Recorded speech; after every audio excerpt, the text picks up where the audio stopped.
Salut tout le monde, j'espère que vous allez bien les amis. On se retrouve aujourd'hui pour une nouvelle vidéo et on va évidemment revenir sur la soirée du côté du Bernabéu hier et cette nouvelle défaite 10 jours après le Classico. Cette fois-ci c'est Milan qui est venu s'imposer du côté du Bernabéu. On va démarrer les deux unes des quotidiens madrilènes. Marca qui titre 4-0. Et puis ça, voilà le titre de Marca, la une, 4-0 face au Barça. Cette fois-ci, c'est l'AC Milan qui s'impose 3-1 avec encore une fois une prestation calamiteuse du Real collectivement et surtout défensivement, mais c'est collectivement que le bas blesse côté madrilène. La une du quotidien AS qui titre Continua la pesadilla. Le cauchemar continue pour le Real.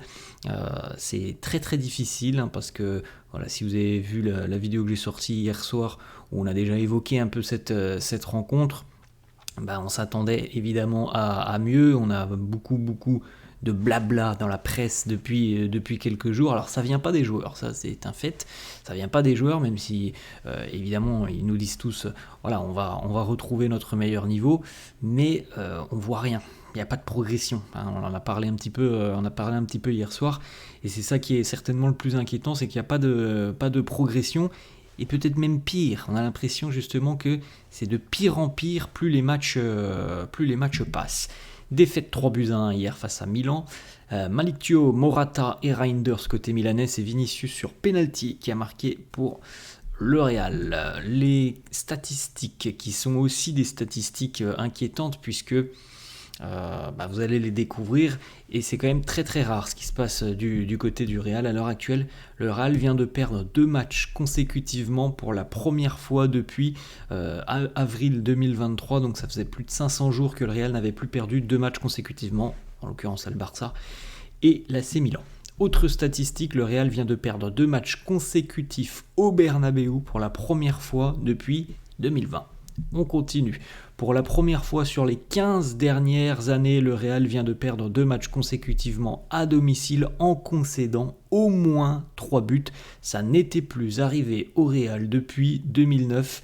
Une gifle reçue par le Barça 6-2 et une défaite aussi face à Majorque 3-1. Donc voilà, là, les amis, en l'espace de 3 statistiques, on vient, je pense, de comprendre que le problème est profond, vraiment profond, parce que là on a des stats quand même que l'on ne voit jamais du côté du Real. 15 ans qu'on n'avait pas pris 2 fois 3 buts consécutivement sur des rencontres à domicile.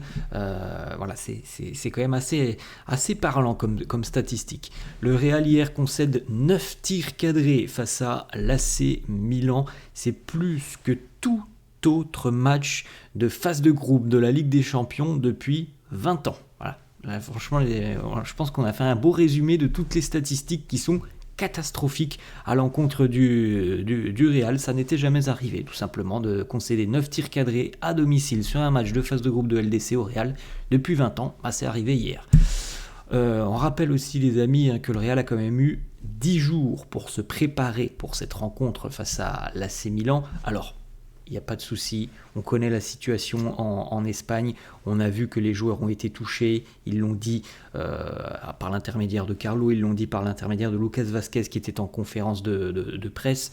Maintenant, moi, je regarde les commentaires, je me souviens après le match face au Barça, beaucoup de personnes sont venues me dire que c'est un problème physique. Le Real avait eu une journée en plus de repos que par rapport au Barça.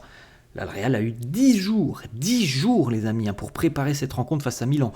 Milan qui vient de jouer ce week-end, qui a joué mercredi dernier. Il y avait 2 journées de Serie A du côté de Milan la semaine dernière. Il y a eu 10 jours pour préparer cette rencontre. Je ne vais même pas parler de l'aspect mental, comme on l'a dit. Je peux comprendre évidemment que tout le monde soit touché par la situation en Espagne. Je ne parle pas de l'aspect mental, je vais parler uniquement de la cohésion tactique. Hier, il n'y a rien. Aucun sens tactique dans cette rencontre. Ça incombe évidemment à Carlo, ça incombe aux joueurs. Tu as 10 jours pour préparer une rencontre de Ligue des Champions. Tu nous sors une bouillie comme ça hier sur le plan tactique. Franchement, moi je suis très inquiet. On enchaîne avec quelques petites photos. Alors évidemment, on a eu hier une pensée pour toute la communauté de Valence. On a vu juste avant le début de la rencontre une minute de silence, et on avait notamment le drapeau de la communauté de Valence qui était déployé dans les tribunes du Bernabéu. Le but de Vinicius, c'est une panenka sur Mike Maignan. À noter que Vinicius est désormais impliqué sur 26 buts en 26 matchs de Ligue des Champions depuis le début de la saison 2022-2023, 17 buts et 9 passes décisives, c'est évidemment plus que tout autre joueur sur ce laps de temps. Autre petite photo, Antonio Rudiger qui a été le seul joueur hier accompagné de Jesus Valero à venir s'excuser auprès des supporters à l'issue de la rencontre. Évidemment, tout le monde est rentré la tête baissée au vestiaire. Voilà, personne n'est venu saluer les supporters, hormis Rudiger et Jesus Valero. Autre stat pour Luka Modric, qui est devenu hier le milieu de terrain avec le plus de matchs joués en Ligue des Champions dans l'histoire du Real. Il a dépassé officiellement hier Toni Kroos, 99 caps en LDC pour Luka. On poursuit les amis et on va ouvrir une longue page déclaration de joueurs et de Carlo Ancelotti. Lucas Vazquez, premièrement, qui nous dit « On demande pardon aux supporters du Real, pas habitués à vivre des moments aussi difficiles, même s'il y en a eu par le passé. On se souvient, il y a quelques années, les défaites, je crois que c'était le Shakhtar, c'était l'Ajax, il y en avait eu une autre aussi, où c'était terrible ce qui se passait en LDC, le Real était revenu plus fort. On verra si les Merengues seront capables de revenir plus fort, mais moi j'ai quand même un petit peu de mal à croire que cette année va être victorieuse. Alors que l'on fasse mieux que les prestations que l'on voit, j'ose espérer quand même qu'on va s'améliorer quand même au bout d'un moment, je l'espère, mais que l'on puisse concourir pour les titres en Liga ou en Ligue des Champions, franchement j'ai du mal à y croire parce que on part quand même de très très loin. Autre déclaration de Lucas Vazquez qui nous dit on doit s'améliorer défensivement, offensivement, c'est un problème collectif. C'est là que l'on doit se concentrer, focaliser toute notre attention. On va passer ces moments difficiles tous ensemble, on va continuer de travailler. C'est une longue route mais on le doit à nos supporters. Andriy Lounine qui nous dit les 2 dernières défaites sont inexplicables, on doit revenir à notre niveau. Et oui, les 2 dernières défaites et les 2 dernières prestations sont inexplicables. Les déclarations de Carlo Ancelotti. Carlo qui nous dit quand on souffre tous ensemble, c'est quelque chose qui nous unit. C'est vrai que là, on commence à souffrir un petit peu beaucoup quand même depuis quelques temps. Carlo qui nous dit on est toujours confiant, on pense qu'on peut remporter tous les trophées cette saison. Franchement, à l'heure actuelle, je pense que c'est très compliqué de parler de trophées et d'envisager ce qui se passera dans 5 mois. Essayons de faire mieux que le match précédent, ça sera déjà une bonne chose à l'heure actuelle. Ce week-end, il y a une réception d'Osasuna. Ça va pas être un match facile, franchement ça va pas être un match facile, vu le visage du Real et vu à quel point cette équipe d'Osasuna est très très solide, elle fait un super début de saison, ça va pas être facile ce week-end face à Osasuna. On enchaîne avec Carlo qui nous dit on ne joue pas bien, si on continue comme ça va être très difficile de finir cette saison, on doit régler les problèmes, je dois trouver des solutions et changer les choses, voilà. Ça pour moi à l'heure actuelle c'est plus logique de dire ça que de dire on va se battre pour tous les trophées, on a confiance. C'est plus logique de dire ça à l'heure actuelle, il y a des problèmes, on ne joue pas bien, si on continue comme ça on va avoir beaucoup de difficultés à finir cette saison. À l'heure actuelle le bilan que l'on peut faire pour le moment, aujourd'hui, le 6 novembre, c'est celui-là. C'est pas de se dire on va se battre pour tous les trophées parce qu'à l'heure actuelle c'est pas la vérité. On continue.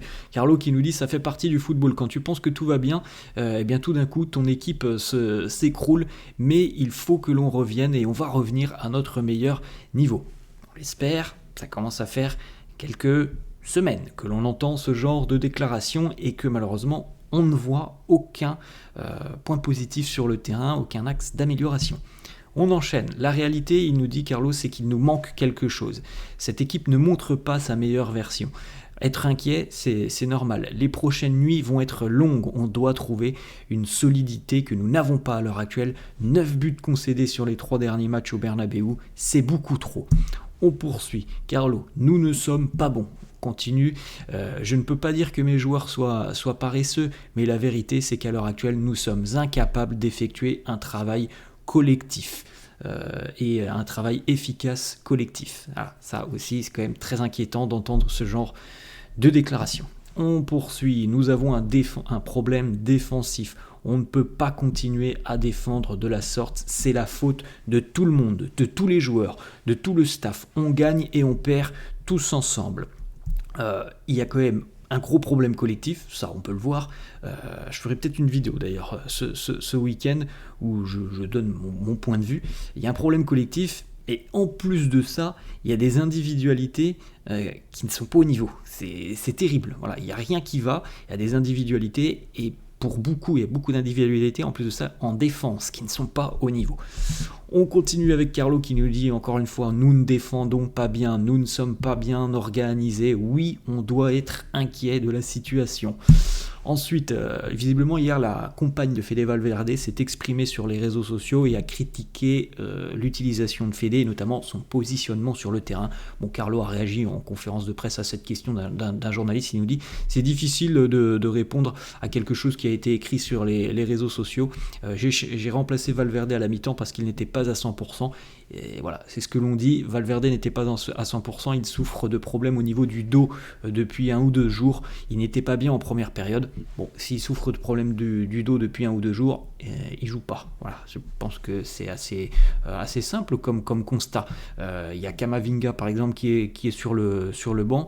Si Fede, alors je sais bien que c'est un pilier de Carlo, que le premier nom que Carlo doit écrire sur sa compo d'équipe, c'est certainement celui de Fede. Mais s'il a un problème au niveau du dos depuis 1 ou 2 jours, il joue pas. Voilà, c'est pas plus compliqué que ça. On continue avec une autre déclaration de Carlo qui répond à la question d'un journaliste. Est-ce que c'est le moment le plus compliqué de votre passage au Real depuis que vous êtes revenu en 2021 ? Il nous dit non, nous avons déjà eu des moments difficiles quasiment chaque saison. Alors franchement les amis, l'année dernière, on va pas se mentir, tout était parfait. Il n'y a quasiment pas eu de moments compliqués. Bon, la défaite face à Atlético, mais quasiment tout était parfait. A contrario, cette année, des moments de joie, il n'y en a pas beaucoup. Il nous dit, voilà, on doit revenir à notre meilleure version, celle de l'année dernière, mais il y a du boulot pour revenir à la version de l'année dernière. Est-ce qu'il y a un problème avec Aurélien Tchouaméni ? Alors moi j'en ai parlé hier un petit peu dans ma vidéo réaction. Tchouaméni est très inquiétant, très inquiétant. Malheureusement, il ne répond pas à l'exigence de ces matchs de haut niveau. Alors c'est pas le seul, mais voilà, il est quand même très inquiétant sur la prestation d'hier et sur ses prestations générales depuis quelques matchs. Tchouaméni est quand même très inquiétant et il y a aussi toutes les rumeurs que l'on voit autour de lui qui circulent sur un éventuel départ l'année prochaine, sur le fait que le Real ne lui fait peut-être plus autant confiance qu'à son arrivée. Et on sent bien peut-être que mentalement il est un peu touché, le garçon. Alors, en tout cas, Carlo nous dit ce n'est pas un problème individuel, c'est un problème collectif. Nous ne sommes pas bons. Comme je l'ai dit tout à l'heure, selon moi, il y a les deux. Il y a un problème collectif qui est évident. Si on n'est pas capable de presser, on se met en bloc bas. Franchement, on a l'impression que, à l'heure actuelle, on a l'impression qu'il faut 1 ou 2 passes pour transpercer le milieu de terrain du Real, ce qui est quand même assez dingue. Si on n'est pas capable de faire le pressing à l'heure actuelle, on change. Voilà, on va jouer plus bas, on se met purement en équipe de contre-attaque, ce qui est quand même l'une des forces du Real, puisqu'à l'heure actuelle, on n'est pas capable d'aller presser, on n'est pas capable d'avoir un bloc soudé, un bloc compact. Donc voilà, ça sert à rien de s'entêter pour le moment si on n'en est pas capable. Voilà, pour moi, il y a des problèmes collectifs. Il y a aussi, comme j'ai dit tout à l'heure, des individualités qui ne sont pas du tout au niveau. Voilà, des individualités qui sont en train de faillir tout simplement déjà depuis quelques matchs. Et Tchouaméni en fait partie. Autre question-réponse entre un journaliste et Carlo. Quelle est la cause des problèmes défensifs ? Il nous dit on doit s'améliorer tactiquement. Ce n'est pas un problème individuel, il y a un problème collectif. Il faut que tout le monde puisse se sacrifier, que tout le monde soit concentré. C'est un effort collectif. Oui, c'est une vérité. Après, voilà, il y a des joueurs, comme je viens de le dire, individuellement qui faillissent à l'heure actuelle et ça pose problème. Mais l'impression est globale puisque le collectif aussi n'est pas bon. On a une petite déclaration d'Emilio Butragueno qui a été interrogé donc, sur les prestations actuelles et sur l'éventualité de renfort au mois de janvier. Il nous dit on fait confiance en nos joueurs. Il y a quelques mois en arrière, on a remporté la LDC, la Supercoupe, la Liga, et à l'heure actuelle, oui, c'est une mauvaise période, mais on est tous très proches des joueurs pour trouver une solution. On va devoir trouver cet équilibre qui nous manque entre la défense et l'attaque pour devenir champion dans une situation comme celle-là. Ce n'est pas idéal, mais on doit tous rester calme. Alors, on rappelle aussi par exemple que l'on n'a plus Dani Carvajal par rapport à l'année dernière, que l'on n'a plus Toni Kroos, qui sont des éléments importants, donc peut-être qu'il faut quand même envisager au mois de janvier des renforts, et peut-être même que dès le prochain match, moi je milite en tout cas pour qu'il puisse faire une apparition en équipe première pour qu'on puisse se faire une idée de son niveau. Il a joué hier encore avec la Castilla, la Youth League, puisque la Youth League, vous savez, c'est l'équivalent de la LDC chez les jeunes, et il y avait donc Real Milan chez les jeunes, hier les moins de 19. Jesus Fortea, en 20 minutes hier, il a été impliqué sur 2 buts face à l'AC Milan. Quand je vois les prestations de Lucas Vázquez, je suis très inquiet pour la suite de la saison, de me dire qu'on va passer un an avec Lucas Vázquez. C'est pas quelque chose qui me rassure au vu des problèmes défensifs. Alors je ne dis pas que le jeune Jesus Fortea va régler tous les problèmes. Maintenant, je pense sincèrement qu'au vu de ce que l'on voit en équipe première, pourquoi ne pas tenter le jeune Jesus Fortea ? Pourquoi hier Carlo ne donne pas de minutes à Arda ? Pourquoi il ne donne pas de minutes à Hendrik ? Voilà, il y a quand même des titulaires qui franchement ne font pas le travail à l'heure actuelle, et on a des joueurs sur le banc qui montrent de bonnes choses quand on fait appel à eux, mais on leur donne pas de temps de jeu hier, alors qu'on est dans un moment très compliqué. Ça, c'est quand même pour moi très surprenant. Voilà les amis, la fin de cette vidéo, j'espère que ça vous a plu. N'hésitez pas comme d'hab à lâcher un petit pouce bleu. Merci à tous ceux qui le feront. N'hésitez pas à vous abonner à la chaîne. Merci à tous ceux qui le font d'ailleurs, ça fait hyper plaisir. Je vous souhaite une bonne journée, je vous dis à la prochaine. Ciao.